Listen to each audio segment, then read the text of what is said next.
hello गाते को सानाम कोगे जोहार और इኛ आरहम मिटeng मिनी व्लॉग रे आपे सानाम कोगे सागुन दाराम तेहेन दो सीता सीता बेरे काते मा ताको दो जतो कमी को चला चाबा कना कमी को सामटाव काते और इन दो नती दोतनी कना दोतनी सुत काते बाबा किछु हकु अगु दिन थेनाय माने इचो हकु अगु दिन थेनाय तो उनको के साला को लगी इन बुडी और इन मिले बना हर तेलिन साला के को अडी दिन धरे इचो हकु जम बांग होय कना तो ओना होते ते बाबा थेन किरिंग गुले को और जहा तिनो बेरा कना तावरे हो इन दो इኛ दो राबांग तो बांग चाबा कना सीता चोकी जानी से ले उनको इचो हकु दो जतो साला को माने उनोगान हकु अगुले को माने 500 लेका हकु अगुले को बाबा उना खय मात्र निरुंडी को हुई कना चेदा से नुका खोला गे अडीटा छाड़ाव हुयो कना तो उना होते ते बुडी तेली उना गेलिन गल्प हे कान थेना जे उनो हर मेना लिया कुरो आले से बांग आर मेटे कथा इन ले लेगे इन वीडियो इन बिना होते ते अडी हरा अडी रकम प्रॉब्लम हुयो कान तकोवा चेदा प्रॉब्लम हुयो कान तकोवा बन बडया हयतो हिंसो कना को इन नेल आर किछु हर तो नोंका हको लेदा जे नुया दो कमी गे जेताय सारा दिन वीडियो बनाव छाड़ा तो उनको उद्देश्य मेटें के कथा ले सनाइन गया जे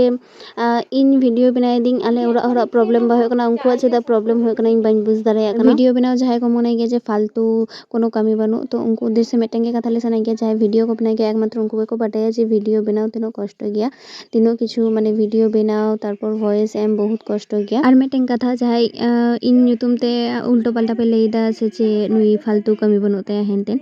तो जाय हो आपे जहां तनों के लेपे इन दो गाय बन हताय गया इन नीचे हो बन मोने गया तो जाय हो उनको कथा बात केली